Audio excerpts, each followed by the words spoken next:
Ano nghe lung xiết hin khô hi nang lại cây iki nâu lại lung lại a kamun pinang dây thân em ka ol nanan Polin zong ka hin ngay ti lung xiết kim thun nei don bu de den zong ka hin ngay zin lung tu mo so din ka tim nang bang lung xiết kim nei lâu nang bang ai ngay thing lâu tin chim thu ina suốt zin tu den ra kang lawin sa hay thing pa bang mo zong le tan lâu ding iki ngay na chen nong do vin ve zing riêng hen nang le ki iki ngay na đam sung hin khô in mil po nghe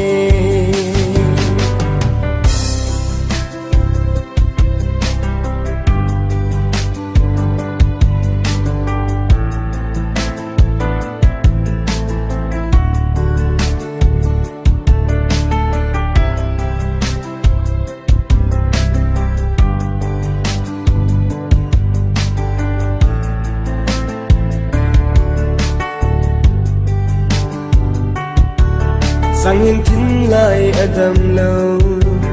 lung lại in na sa ngay nang kipa gen thấy thu không tin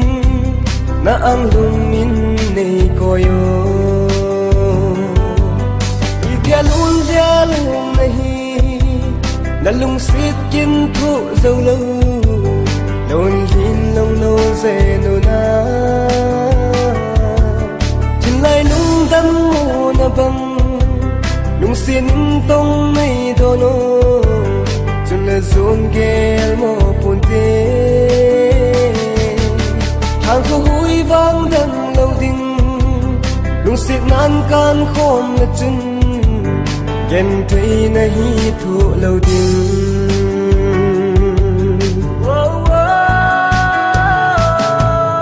ida lun ya lung nahi na lung xin kim thu dâu lâu lung hin long lu ze no po